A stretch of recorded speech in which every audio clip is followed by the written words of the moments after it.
Nah, video kali ini saya akan sharing bagaimana sih bisa seorang yang dulunya membuat video-video lucu, membuat video-video komedi yang nggak jelas, itu bisa jadi full-time trader seperti sekarang. Nah, jadi awalnya ini semua dimulai dari saya membuat video lucu. Singkat cerita, saya membuat video lucu dari 2014 sampai 2016. Jadi sudah 2 tahun. 2017 mulai nggak aktif, jadi 2014 sampai 2016 itu aktif banget tuh buat video-video lucu, Indofitgram, Bali Fitgram, itu waktu masih zaman-zamannya itulah, itu membuat video lucu. Kemudian 2017-18 itu mulai vakum karena ada kesibukan, ya mulai vakum. Karena juga selama 2014 sampai 2016 itu tidak menghasilkan apa-apa. Jadi istilahnya spend money, masih minta uang orang tua.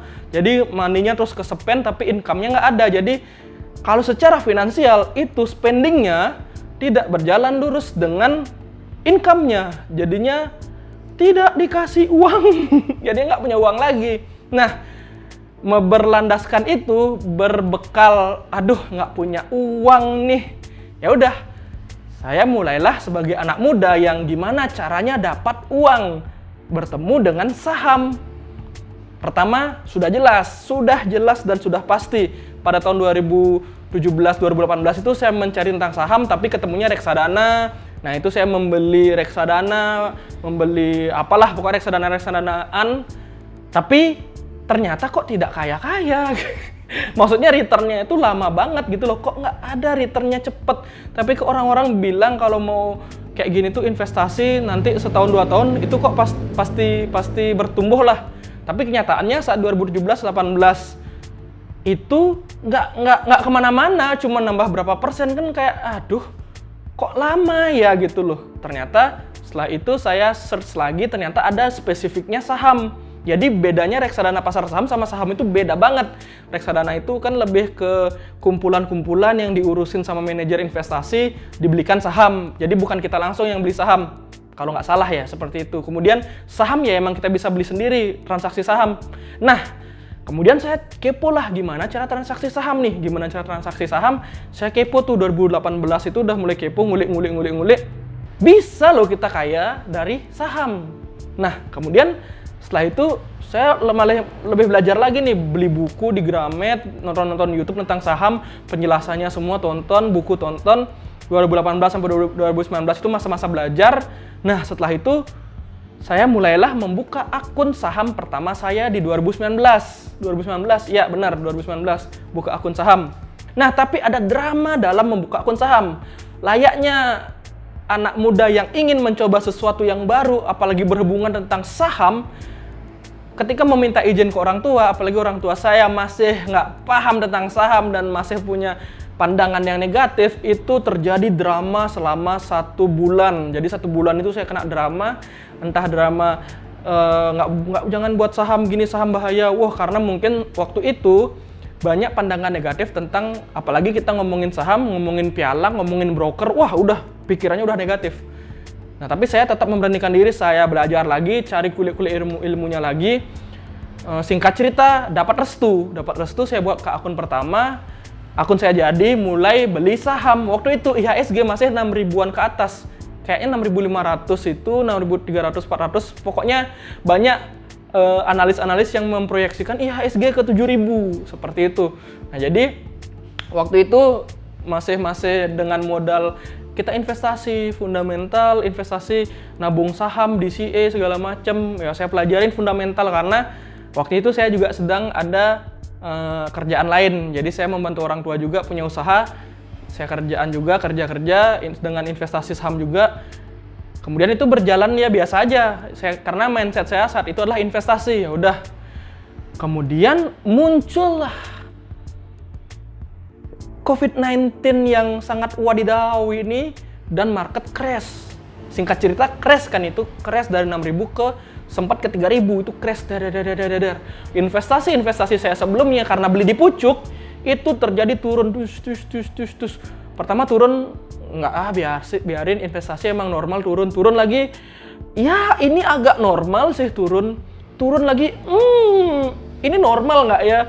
Sampai puncaknya itu mau ke 3.000. Wah, saya cut loss. Sempat trauma, sempet kok investasi kayak gini sih, waktu itu diajarinnya nggak sampai kayak gini. Saya kaget kenapa ada momen seperti itu, karena saya baru belajar kan, kok gini sih.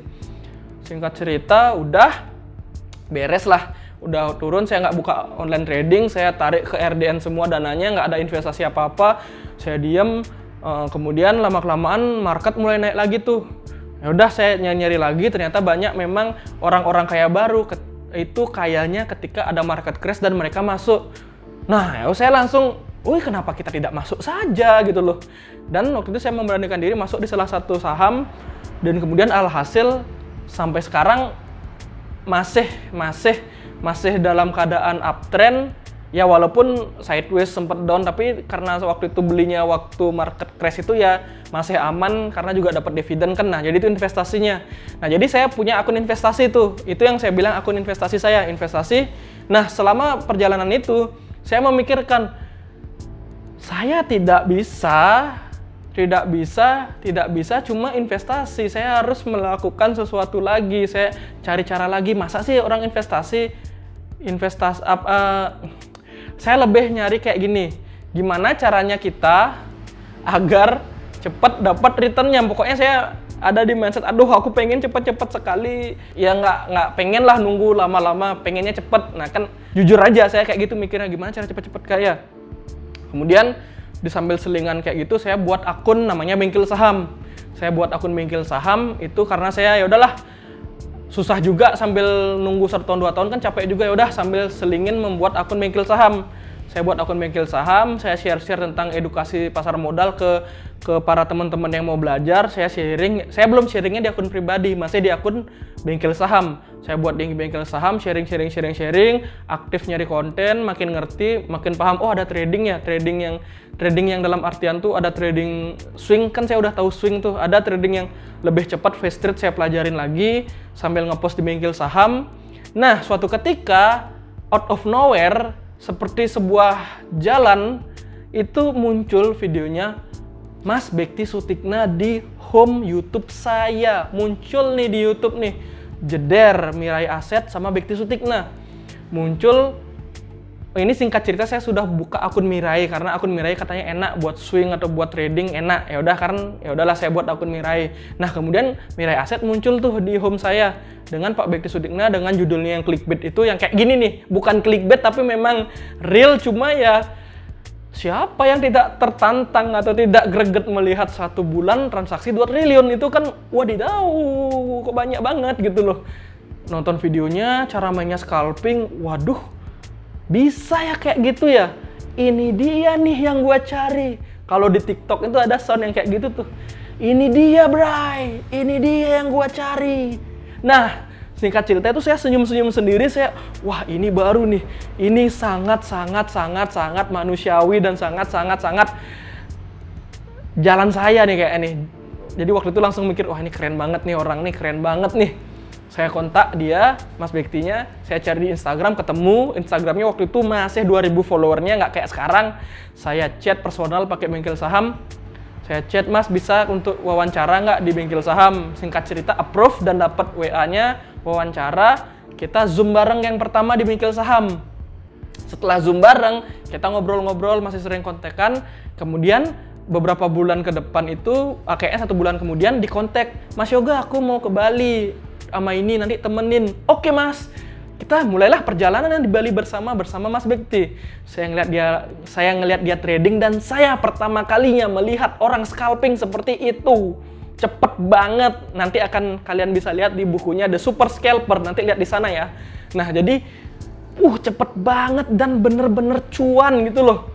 Wow, keren banget. Ya udah, singkat cerita di Bali ngeliat dia trading, nemenin kemana-mana, nemenin jalan-jalan, nemenin sama Mbak Rara, sama Mas Noval.